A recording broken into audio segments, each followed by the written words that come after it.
me into the ministry, third year university, 1986. I knew then that's the direction that I need to go as a full-time minister.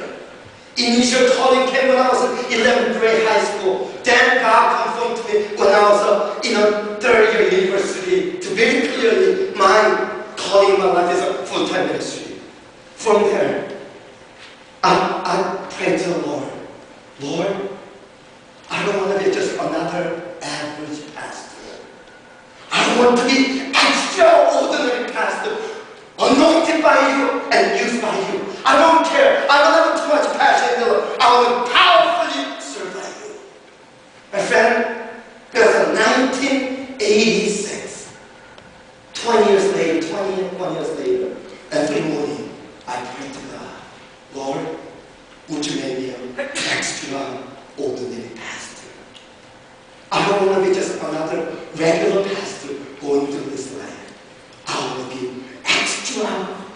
This morning, before I came to the Northern campus, I thought, Lord, I want to be not just average pastor, extraordinary pastor. When you look at our society very carefully, who is an extraordinary person in our society? Seems like our society in this world is mesmerized by celebrity. The people in Hollywood. So many of us in our society, in our culture, really want to know, what do they eat? What do they drink? What do they wear? What do they go to vacation? Who are they marrying? Who are they divorcing? That's why there's so many magazines and the weekly tabloids out there. Because we somehow consider the celebrity as a superheroes of our life. And we want to emulate their life. The question that we have is this. So many people respect the celebrity. Are they living extraordinary life? You know it? I know. Often not. That's not true at all. Today, subtitle message is this. The upside down kingdom. What does it mean? Living in a Christian life, living in the upside down kingdom. It means this. It means living with kingdom values. Even though we are living in this world, we are living with God's kingdom values in this life. When you look at this 1 second, very carefully. When you look at our life very carefully, you can either live this world in this world with our own values, or you're living in the kingdom of God with God's values within our life. When I say upside down kingdom is this. We as a Christian, even though we are living in this world, we'll try not to be separate ourselves from the world, the reality of the world. But we are the people living with the values of the kingdom of God. Today, so I would like to share with you 3 key values that we need to live by if we're going to live very extraordinary life. And I want you to carefully examine your heart and your life and to really see, am I living extraordinary life? If when you live extraordinary life, you're going to have these 3 kingdom values in your life and my life together. Number 1 is this. Number one kingdom value is this. Serving others sacrificially.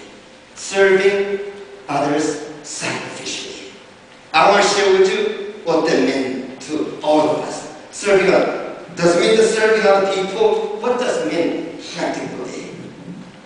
Let's say the word together. Serving others. Very important. If you are living extraordinary life, through your life, you're genuinely serving other people. Maybe say the word, a phrase together. Serving others sacrificially. 1, 2, 3, go! Serving others sacrificially. One more time, go!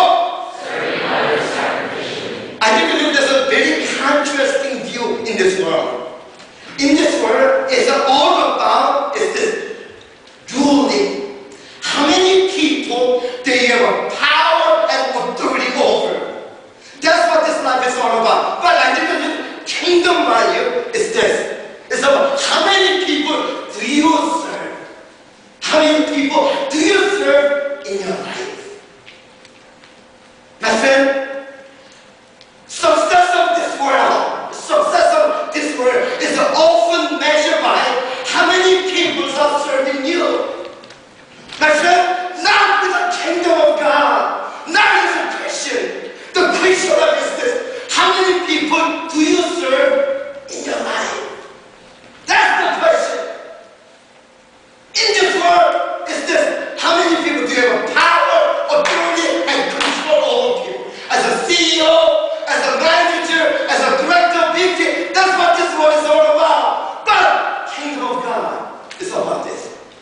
How many people do you serve in your life?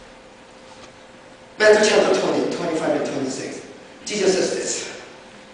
Jesus called them together and says this. Jesus called all the disciples, and only disciples. And he says, you know that the rulers of Gentile lord it over them. Their higher officials exercise authority over them. When Jesus talking about this, he was talking about the Roman Empire. Did you know? The Roman Empire is all about having the lord over them, have authority over them. It's about how many people they have power and control over. But look at this. It says this. Look at it. Verse 20. It says this. Not so with you. Man, how can it be more clear? No, make sure, not so with you. Not with the Christians.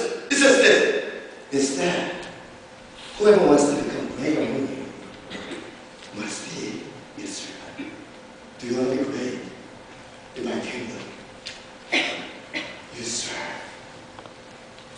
My friend, it's not only the context of the church other Jesus one. It's this. What Jesus says is this. You serve everywhere. In your family, husband and wife serve. Parents serve their children. Children serve their mom and dad. At work, if you're an employee, your basic work attitude is not just that I'm serving my company. I'm serving my boss. If you're an employer, you're a CEO, you're busy there, you know what? I'm serving my people. If you're going to be great in my kingdom, you gotta be a servant. My friend, it's a completely upside-down kingdom. Then you may ask that question, Paul, what does it mean to be a servant? Servant. Greek word for the servant is diakonos. Diakonos. Does it sound familiar? Actually, it's a word that came into the deacon. It's actually coming from the word servant. Then what does deacon supposed to do in the church? Rather than involving all the politics and all that, what's the deacon supposed and servant supposed? It says this. The definition of the word servant is one who serves. Not one who being served, but one who served. My friend, Jesus says, if you're going to be great among the kingdom of God, in this world, it's all about how many people do you have power and control authority over. Not with my kingdom. My kingdom is this. How many people do you serve in your life? If you're going to be great, if you're going to be extraordinary, make sure you serve people around you. Think about this 1 second. Would you say about 80 to 90% of our stress you're feeling, comes from the relationship? You know? But how about this aspect? When you turn your attitude, your perspective, you know what? I'm going to serve the person that I have a problem with. What will be happening to the relationship? My friend, reconciliation, forgiveness, right there, moment, we start to have attitude. You know what? I'm going to serve my friend, my brother. I'm going to serve my husband and wife. I have a problem. My friend, moment that you have an attitude, it's problem solved right there. That's what exactly what Jesus said. If you're going to be great in my kingdom, yes, sir. When you look at John chapter 13, that's very interesting. There's something that you never happens, Matthew, Mark, Luke, John. Something weird things happen. When the 12 disciples was there with Jesus, I don't know, that's what Jesus would do. Put on a shirt and put a towel on his shoulder and start washing disciples' stinky, dirty feet. I mean, can you imagine this? The Messiah, King of Kings, and the Lord of Lords, washing disciples' feet. Something never happened is happening. But you gotta really understand the background information to really understand what is happening. This is what's happening in Jewish custom. Jewish law, the road in Israel is not a paved road. It's very dusty. When it's rain, it becomes very muddy. So every time, and normally they wear not our color, they sandals without socks. Right? So when you walk around for all day, most likely your feet gonna be really dirty. Dirty will become very blackish. You know, when your feet become very dirty, and it happened to me when I was a bishop here, you become very bad. Then you know it's really dirty. And wearing sandals all day without socks is a very stinky. You know? So that's exactly what happened. All day they ministered together. They came to this house. Their feet was dirty and stinky. But think about this. In Jewish context, this is what happened. Normally this is what happened. The owner of the house will prepare a slave. So whenever the guests come in, slave will wash the guest's feet every now and then. When they don't have a slave, this will happen. Whoever enters the house first, whoever enters the house, volunteer to wash everyone's feet. So what happens is, when 12 disciples or 13 of them came into the room, apparently everyone was silent. Still have dirty, sticky feet. This was a chapter in the sense about what was happening at the moment. Think of this. Chapter in the sense, it is interesting that none of the disciples had volunteered for the job. The room was filled with a proud heart and dirty feet. The disciples were willing to fight for a throne, but not a towel. They were willing to fight for the throne, but no one was willing to fight for a towel. See? Whoever went there first starts to wash everyone's feet, but after there, Jesus volunteered to wash everyone's feet. My friend, if you want to be great in the kingdom of God, be the servant to your husband and wife, your children, your mom and dad, your co-workers and friends. My friend, Jesus is this. In His Word, it's all about how many people deal with the real God with my kingdom. Kingdom of God is how many people wants to serve other people. I thought about this, you know. I struggle with this message. Because, you know, I cannot preach something that I'm not practicing, right? So, I thought about this question. How can I be servant to my kids? To my wife? I think that's the implication is this. When Elgian becomes a servant, it's going to be a great family. And church, if Elgian decides to serve, it's going to be a great church if we are servants. So I thought about this. I want a great family in my life. So what other things can I do now to my kids and my wife? So I thought about it. My son. We have a great time together, we hang out together. But I feel like one thing he really needs is an Xbox game. I feel like if I really buy an Xbox game, I think I feel really served. So guess what? I've been looking for Xbox games since Tuesday. But it was just so hard to find the right game, but I'm still pursuing that process. Right? I'm going to serve my son by buying Xbox. I don't tell my son down there, you know? It's a total top secret in my family. So, you know, that's what I'm doing. I'm searching for Xbox game for my son. My daughter. You know, I feel like I spend more time with my son than my daughter. So, why don't I spend some time with my daughter? So yesterday, as I'm heading down to Hamilton campus, I told Linda, would you pack some nice snacks? And so that I can hang out with my daughter. You know, one day about 45 minutes, and on the way back, we can just talk as a father and daughter talk. Right? She's 11 years old, and she's getting really bigger. So it's about 1.5 hours, about 2 hours together. I feel like we had a great time. So, guys, let's go to Hamilton together. Wow, as soon as she got into the car, she started eating. Oh my goodness. Oh, the thing coming. She started eating. So we talk and everything else. On the way back, she started eating. This is what happened. About 2 hours, only thing that she did in my fellowship with her is this. Just constantly eating. Constantly eating. And he said, daddy, and constantly eating. Their process. Alright. But anyway, it doesn't mean, and trying to be really, spend some quality time with my daughter. My wife. I really thought about that. What does she really, how can I serve her? Something amazing thing happened this morning. Normally, my wife wake up a little bit earlier than I am. As soon as I woke up, she came to me. I didn't brush my teeth, nothing, right? She just gave me a big hug. Paul, I love you. I was thinking, what's wrong with you? I didn't know. I was kind of embarrassed, right? I brushed my teeth, my hair was just messed up, right? How about you, Paul? Oh, sorry. Well, she doesn't need anything. That's the message. She doesn't need anything from me. Then I was thinking about how can I serve, right? Now, I'm really thinking about this, though. Thursday night, Linda teaches P1.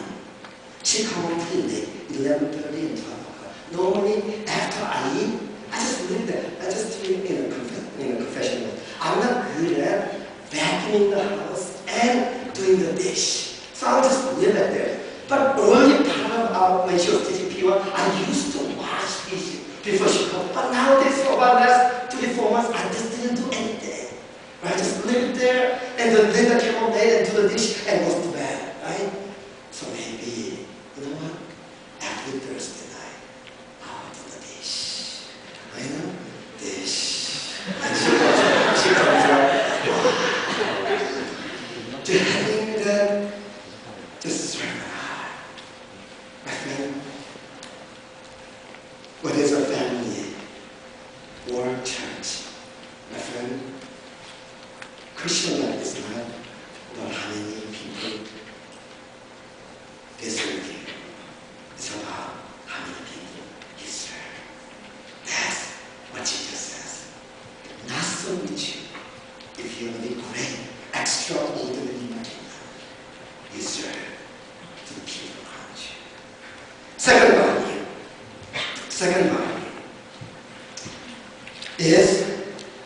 Second value is listening to the voice of God daily.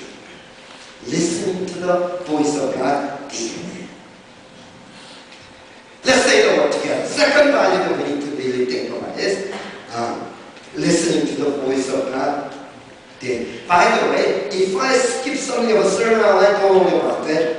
I'm intentionally doing that to save your time, right? So don't worry about it. Listening to the voice of God daily. Let's say the word together. 1, 2, 3, go! Listening to the voice of God daily. Let me say one more time with a little more conviction. 1, 2, 3, go! Listening to the voice of God daily. Point here, very key point here is daily. Do you know? God speaks to you daily in your life. Daily listening to the voice of God. Look at this. Matthew chapter 20 and 26 and 27 says this. It says this. Not so with you. Instead, who wants to become great among you, you must be servant. And it says this. And whoever wants to be first must be your slave. Think about this for a second. This is, if you want to be great, extraordinary, make sure you become servant. But he goes one more step higher. But if you want to be first, not just great, if you want to be number one in my kingdom, it says this. You become slave. Slave. Not only great, I want to be number one in the kingdom of God. You become slave. My friend, slave. Whether at that time when Jesus was alive or now, slave is the lowest possible occupation that you can ever have. Slave. The lowest possible. But that's what Jesus said. You gotta be slave if you want to be. Then you gotta ask that question. Oh, what does it mean to be slave? Most likely you think, okay, does that mean I need to slave to the people around me? Whatever they want me to do, I gotta do. What does it mean to be slave? Look at this. Slave in Greek word, original language word is this. Dollars. D-O-U-L-O-U-S. Dollars. When you translate the word very carefully, the meaning of the slave is this. Look at this. You have space, you might not have enough space, so don't worry about that. Just don't worry about writing down. This is whose sole interest is the will of the master. The slave's number one job, number one qualification is this.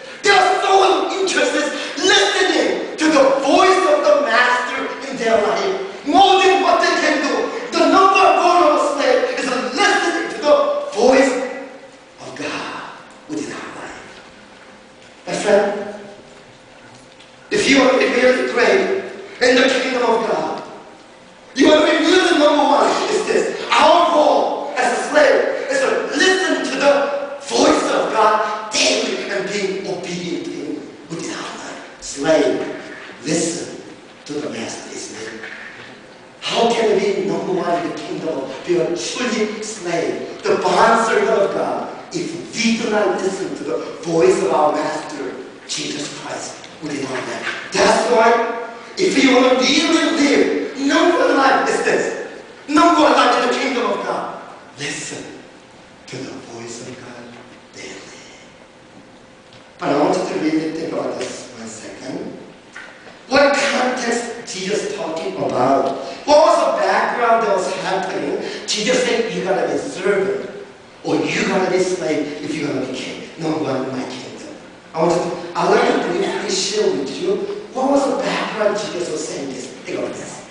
Matthew chapter 20 and 22 give us a very clear indication what was happening, and this is what Jesus responding to the apostles. Look at this.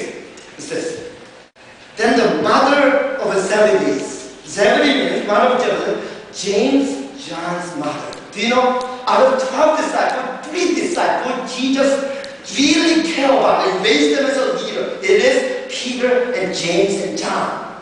The Zebedee's mother means it is the mother of James and John. Sisters, one day, James and John's mom came to Jesus with her sons to the left and right, kneeling down as a favor. This is one day, James and John's mom and dad came with their son to the left and right, came to Jesus. Would you do me a favor? You know, my son has been following for about now 3 years. Would you do me a favor? That's what this is exactly the background. And he said, verse 21. Jesus says, what do you want? He asked. She said, grant that one of these 2 sons of mine may sit at your right, and the other at your left in your kingdom. Wow. So when she came, Jesus says, when her mother asked, do me a favor. And Jesus responded, what do you want me to do for you? You know those 2 sons I have here? It's this. Jesus, I feel like you're going to be almost become a king of the world. King of the world. I feel like you're begging you to become a king of the world. Do me a favor. My son James here, he's really good at leadership. Would you make him a prime minister in your kingdom? My son on the right, he's not good with the leadership, but he's really good with the number. Would you put him as a minister of a treasure? That's exactly what was happening here. The James and John and mom came to Jesus. You know they've been following you now? Would you put him one to the prime minister, one to the, as a different minister of treasure? You got this. That's how Jesus responded. Verse 22. You don't know what you're asking. Jesus said to them, can you drink the cup I want to drink? We can dance. And Jesus from there, not so with you. You got a servant, you got a slave. Jesus says, what are you talking about? My friend, James, John's mom, following Jesus is not good enough. She had her own agenda.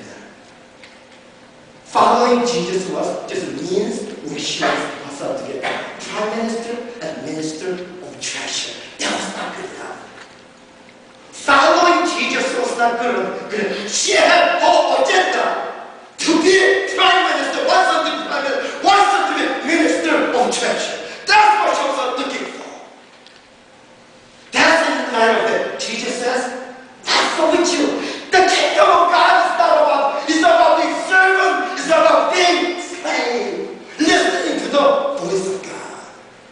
My friend, then how did the other 10 disciples respond?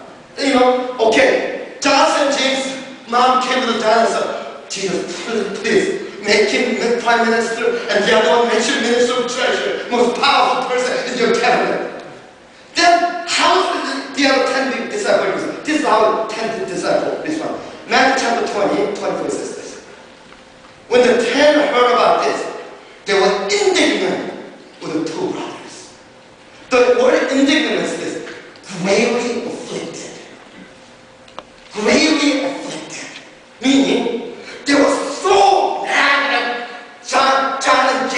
John and John and James. They were so mad. Why are they so mad at James and John? Because they had the same aspiration.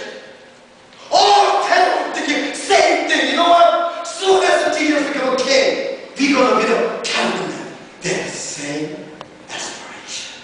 My friend, often our life, that's exactly it.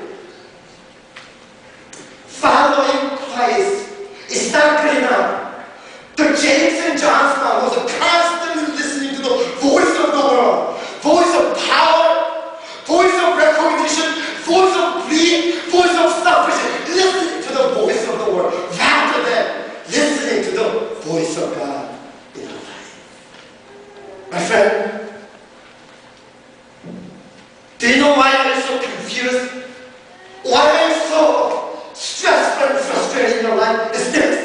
Because you are listening to the voice of the world. Voice of the world constantly about power, recognition, selfishness. It's about me. It's about greed. My friend, when that happened, that's exactly what was happening. James Johnson, listening to the voice of the world rather than daily listening to God speaking to in our life. I honestly believe there's no other way that you can listen to it. Listen very carefully. There's no other way you can listen to God. Except two things that you can do daily. My friend, this is not an option. If you're going to live a life where God designed your life to be genuinely extra, two things that you cannot compromise only in order for you to listen. Number one is this: meditating the word daily. Studying and meditating the word daily. Secondly, you gotta pray with an expectation. You gotta pray with an expectation. That's why extraordinary life means this. Extraordinary life means this. Living with a life with a true humility. And you believe when someone living an extraordinary life, they live life of true humility in their life. They're very humble. But how do you know whether somebody is humble or how do you measure somebody's humble? Normally, this is how we measure. When you look at somebody, wow, he looked very humble. She looked that's how we normally recognize. Or when you look at somebody, man, he's very prideful, he's very egotistic. That's how we measure. Do you know? You can never know somebody, whether they're humble or not, by our opinions. Only way true humility is demonstrated in this way. Think about this for a second. It's this. True humility comes when you're daily listening to God. Daily listening to God, and not only listening to God, you're being obedient to God. Somebody who are daily listening to the Word of God, and God speaks to them through the prayer, and not only they listen, they're being obedient to God in their life. That's why somebody may look very humble. Man, you know what? They may be one of those private person in God's heart. Why? Because they do not listen to the Word of God. Voice of God is speaking to their life. Somebody may look very egoistic and look prideful. My friend, that person was a humble person. Listening to the voice of God daily, being obedient to the Lord. You can never measure somebody by the outward appearance. True humility comes not because you look so humble or not because you look so prideful.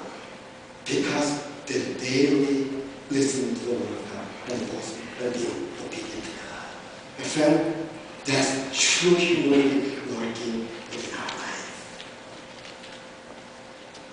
I realize often as a bigger pastor for long times, talking to the people, people come to me and says, Paul, it seems like the best outward circumstance doesn't mean there's the best job for them, best school for them, best direction for them.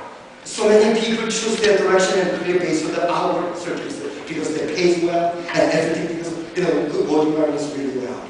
But often it can create a lot of trouble in their life. Without listening to the direction and guidance of God, I realize this good circumstance doesn't mean it's a good circumstance. You know? Just like what happened in Genesis. The Abraham and Lot, They finally decided to go different ways. Lot decided to choose the best green grass out there where he can feed his sheep. Abraham listened to the voice of God where God led him. Eventually, as you know, when Lot went to turn into Sodom and Gomorrah, it was one of the worst time of his life. Where Abraham had, because God was continually blessing. My friend, our circumstance does not give best result within our life.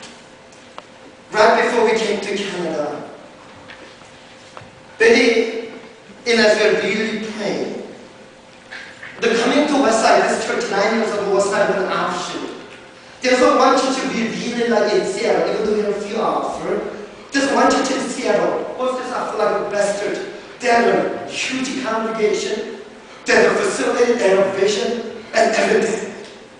So we feel like that's the church I can grow, I can move the ministry to the next stage. Well, our wedding was one of the best congregations in the state. So I was qualifying for every qualification and all the things. I expect decision to come about 4 weeks, no more than 4 weeks. But somehow it was kept delaying. Second, third, fourth, and fifth months, and sixth.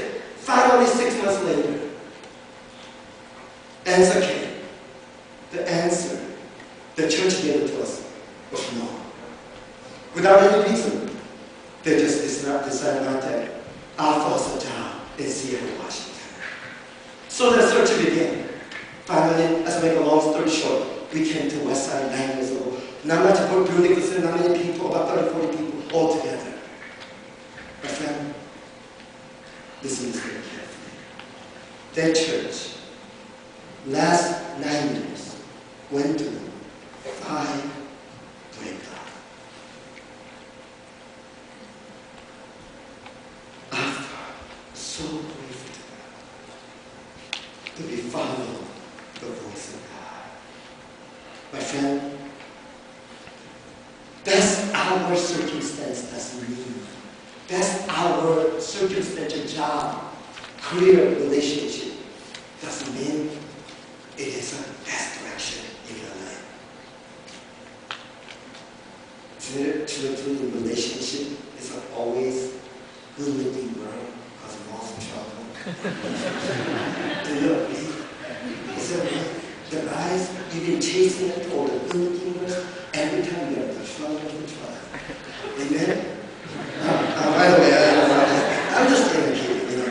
So, by the way, if you're a good-looking girl, you'll take it possibly, right?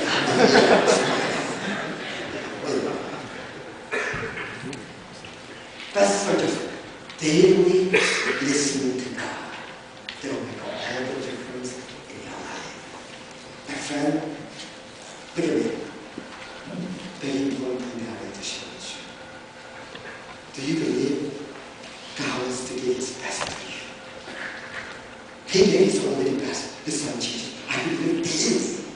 Through your work and career, God designed for His best to you. But if you're going to see God's best, you got to listen to the voice of God. And you will see God's faithfulness, God's blessing every single day in your life. Past Thursday, when I open the internet, I normally go USA Today, MSNBC, CNN. That's my news source, right? In the front page cover, it was the same story on Thursday afternoon. I'm sure if you are looking at the internet news, it was the same story. It's about the story about this one lady who died. Her name is what?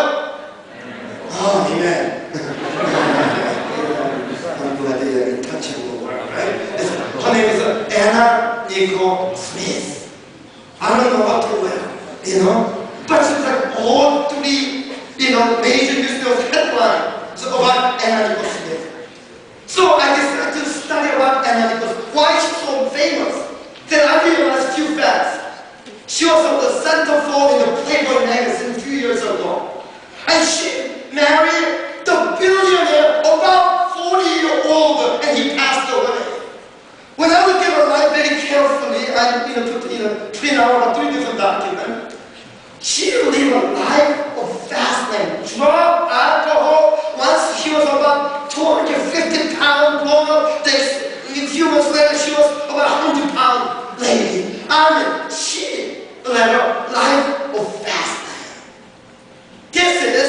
what the headline says in MSNBC. This is what it says. It says, Smith later in the spotlight. USA Today says this. Smith set end to a troubled life. Sad end to a troubled life. My friend, why this thing happened to her comes down to this. Now all the while, she listened to the voice of the world. Power, beauty, money, greed, recognition. Never listening to the voice of God. Being brighter in life. Even today, some of you, your heart is troubled, your life is troubled because you're listening to the voice of the world rather than the voice of God saying, you gotta be servant, you gotta stay listening to my voice. My friend, second upside down kingdom body. If you want to be first, you become a slave, listening to